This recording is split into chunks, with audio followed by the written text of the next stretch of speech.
20-something tips to help you survive and thrive in Cyberstan, ranging from taking out Vox more efficiently, handling cyborgs, and just wacky shenanigans that make the missions more fun. We'll begin with busting up Cyberstan's walls, and by walls I mean their front gates. Gates can be destroyed quickly using C4, dynamite, thermites, ultimatum, and pretty much all non-lock-on anti-tank launchers, and also the Bastion tank's main cannon. If you don't want to break the gate, simply wait for automatons to get close, and it will lower and let them pass, ranging from Voxes all the way up to the top of the food chain. Billy Bobs, the small troopers, them fellas got motion, and they'll get right on through.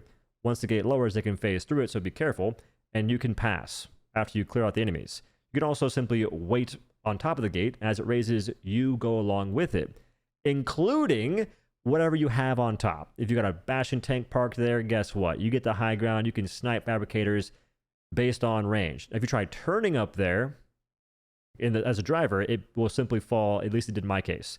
Mech suit, same deal. Hell pods cannot land on the gate when it's raised or lowered, but you can use a shield backpack, bank it off the wall, catch it, and drop the back and have it land where that lands. Unfortunately, hell pods break the gate, so you cannot put a gamer chair emplacement on the high ground and get a scenic view. Vox Engines are built like beefcakes. They're tanky, surviving leveler shots or solo silo to the face and then requiring extra anti-tank, or break a single heatsink, which is easier said than done since they don't often turn when facing you. If that can't happen, instead go for the hubcaps or end caps above their tire treads.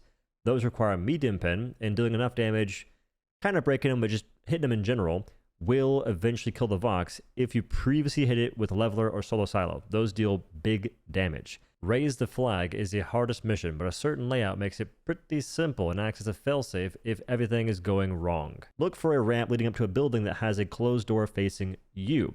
On the other side, there should be 2 open doors. If that's the case, walk inside, hug the wall near the flag, and you will get capture the flag progress. You'll be protected from some of the carnage, but be warned, bots are pulling up like internet salesmen, and they want signatures in blood, and they'll get them. They will get them. You'll try your hardest to defend your homies. You can't save them all. There is something you can do for the 30 big Brog bots that are camping the flag, preventing full capture. That is, never back down, never what? Forget your Hellbomb backpacks at home. Just bring one of those, pop it, they'll have someone walk outside and activate it, and you win. Also, be aware of the Vox Engines camping the rooftops. I do believe they can contest the flag from way up there. Detector towers may look 3 stories tall and unreachable from Hellbomb, but trust me, you can blow them up from the very base on the outside. Just throw the Hellbomb a bit away from the wall, because the bouncing could mess things up, but it shouldn't be a huge deal. It should just bounce and roll to the closest spot it can land. Arm it, walk away, and you should be good as gold. Clanker Chan, the flying knee roundhouse kick-throwing cyborg, has ran many diverse pockets. To prevent this, bring a staggering primary weapon. Sensor and Amendment are pretty freaking sick. They one-shot him to the face and stagger on any body shot, but they can be ricocheted by the small armor bits if you hit those at a weird angle. If you prefer less aim training, the Plas Punisher and Purifier are solid, and the crossbow can one-shot them. Agitators are cyborgs that rode the short spaceship, equipped with a helmet and armor. Both are ablative, and you can damage them using light pin weapons. Knock out the helmet in 2 shots from the Amendment and Sensor that both can stagger it anywhere, which is a huge factor, because this guy can blast you from range. He has a charge-up shot and a pepper shot that you can fire off 3 or 4 times in quick succession. If you don't kill him or stagger him, that is going to hurt. This feller can also endow fellow automatons, Billy Bobs to Devastators, with extra movement speed, faster fire rate, and apparently increased accuracy. Which you can kind of see. This is a nightmare for Berserkers and Shield Devastators, of which the latter can phase into himself, look away from you, blocking his head, and hit you with a burst of Alta 4 bullets. He's doing the Scooby-Doo skedaddle while mowing you down. When you kill an agitator, every bot he's buffed gets discombobulated. They sit there in a daze for a bit. For the first time in the game's history, you have more choice during operations. Look at the enemy forces present. Cyborgs, Hulk Surge. Cyborgs, Jet Brigade. Cyborgs, Incineration Corps. And just Cyborgs. That is very important for picking your loadout, because a Quasar Cannon, for instance, not the best choice on a Hulk Surge if your goal is to actually sit there and kill him. You'll be taking out one every 16 seconds on a cold planet, whereas AMR, Railgun, Spear Gun can do a lot more in that very time frame. Lure mines are to automatons as lasers are to cats. They're going to go for it and not ever really get it in most cases. And there's so much high ground given the buildings and the tall walls, you can toss them up there and the bots will sit there mesmerized, lobotomized, honestly. And this means you can capture the flag, mostly unbothered.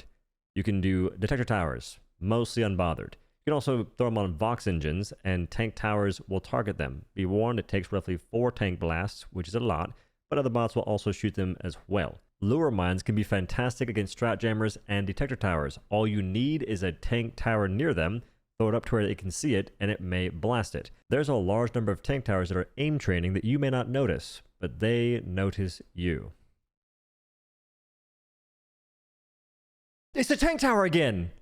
From freaking Narnia! If you hear one charging a shot and you believe it's aimed towards you, your best course of action is to lay down as fast as possible.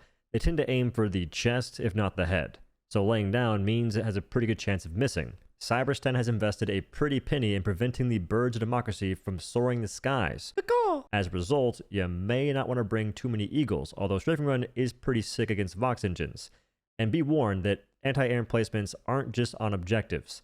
They're in random locations. You're playing a tower defense game and you have extra cash to spend. That's what the bots did. They put those things everywhere. They also shoot at vehicles, rather pelican dropping off vehicles, and the vehicles themselves can catch strays. To break these anti-air emplacements and even mortars, shoot the front plate with heavy pin or hit the very back with medium pin. And using guns that can hit the front from the back will do more damage.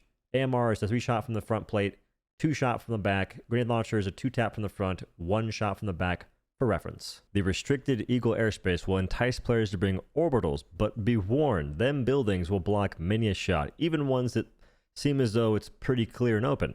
And then you have the repositioning factor to also tag in there.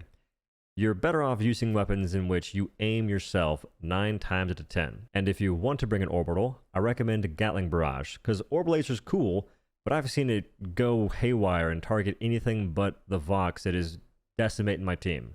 It's been proven. Oh my god, what are we talking about? Oh my god, they're so good!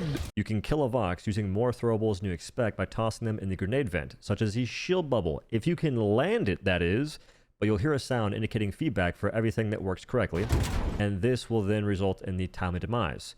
When using urchin grenades, toss them through the grenade vent, and thermites are the exact same thing, which is kind of cool. It makes them honestly better than most other grenades. Thermites in this case for sure, since oftentimes the Vox can turn and block the shot, getting blocked by James, as they say. The Simpsons had Spider Pig, and Helldivers have Spider Vox. These fellers can scale the gate walls and perch it up, raining down bunker turret fire to no end. They don't seem to use their mortars though, so there's a slight benefit there. They also find a way to maneuver themselves in the secret tunnel, those super small area. These fellers fit in that. I do believe that War Striders can as well. So be warned, nowhere's safe. Using the hover pack, you can ascend to some rather ridiculous high ground, enabling Overwatch shenanigans. Go towards any of these Cyberstan fortress walls on the outside, climb the barbed wire, and then hover towards the flags. From there, you just keep going up. Now the perimeter is your playground. The barbed wire at the tippity top of the walls does not seem to slow you down, making it very easy to reposition in where you want to be. And ideally, you want to go towards the top of those little watchtower end caps. That's better positioning, and you have less invisible hitboxes that are really prevalent along the barbed wire. To mitigate those, be close to one edge.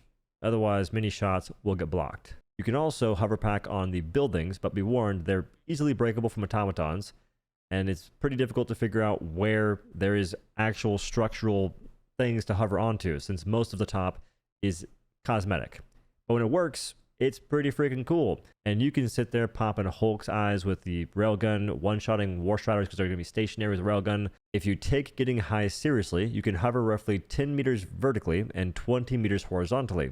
So ping stuff, and also shoot it to make sure it is real. Vox Engine spawns are directly tied to your group size. If you're playing solo, you don't see many of them. Sometimes you can go 15 minutes and none of them spawn. If you're in a 4-man group, there's a chance you'll be seeing 30 in a match. And by the way, for sentries and placements, Be very careful on taking them for difficulties 8 and higher, since Vox Engines will be spawning and they will simply Eagle Strike, Mortar Strike, whatever it is, and take them out in probably 2 hits. And they've got plenty of ammunition. If the host leaves, do not peek a photon cannon firing Vox. How is he allowed to shoot that? What are we talking? Oh, the host left. The host left. Dude, what? When a Vox dies, the fight isn't over. They launch their cyborg pilot in the direction they're facing, and this flying metal canister can one-shot divers, and it also does a massive amount of DPS if you don't get one-shot. If you're on the side of a Vox when it dies and it still has the miniguns, those are active for a few seconds. Enough time for them to mow you down if you're unaware of it. There's at least 5 hazards that have varying levels of impact on the player, the most deadly of which is the lava pits. These are characterized by these long rectangular areas where there's lava inside, and it's not regular lava. They slow you down to the high heavens while burning your feet with coals. Scratch that, magma. You die very fast. You can dive out of it, but you're still dying somehow. It doesn't work the same as regular fire, from what I can tell. There's oil pits. Not a big deal. They slow you down a little bit, and they can scuff up your drip. Green sludge. It slows you down a bit less than oil does. There's also death pits, for sure on the Halt Cyborg production mission. On the back of it, when you're doing the lever pulling, if you fall in, it's instant death. And luckily, I haven't gotten ragdolled in there, but the Abyss consumes us all eventually. I'll be there one day. To increase your chances of surviving, I recommend wearing minimum medium armor, ideally ballistic padding for reduced chest damage and explosive damage, and no hemorrhaging. You can't bleed. This prevents the not a one-shot from War Striders and even the Vox Engines, which they can still one-tap you. To hopefully prevent that, you can go heavy armor with explosive resist, because that will mitigate a big chunk of the damage you'd be taking otherwise. There's extra padding for higher armor rating to reduce damage taken in general. And I suppose Democracy Protects if you are a gambling diver. Choice is yours. Breaking buildings can be a side objective, and when that happens, you can bring things that destroy them, such as C4, Breaching Hammer, Ultimatum, whatever breaks Bile Titan spawners, I'm pretty sure. But you can also simply have the automatons do it for you, because in most cases, that is what's going to happen. If you get the Statue Destruction objective, indicated by these small little spiky things on the minimap, those require a bit less. I believe anything that destroys a Tesla tower for the Illuminate. So grenade launcher, C4, the defoliation tool is an option. You can go wacky if you want. War Striders are the unavoidable embodiment of evil, and they're everywhere. Once he dies, watch his body. Nope. This guy. That's why War Striders are in Jet Brigade right there. You see that? Don't you dare for a second tell me that War Striders don't got motion. They don't got movement. Don't forget the lever on the left side of the console for the Halt Cyborg mission. I do all the time. It's ridiculous. Also, when you're done turning the little wheels inside to explode the Halt Cyborg baby maker, you want to go back to the console and activate it. Myself and many others simply walk away like dents. That's unideal. When the explosion for the Build a Cyborg workshop goes off, make sure you're laying down and you're at a safe distance, because there's a shockwave that can send you into a wall and insta-kill you if you hit your head. And if you're too close, it's essentially a hell bomb. That concludes the 20-something tips for surviving Cyberstan. I'm hoping the information could be helpful. That's the whole goal. Anyway, thank y'all for watching. If you need some stainless steel pans, a link down below. It's an affiliate one. It's not sponsored. I do like the pans though. And aside from that, have a good day.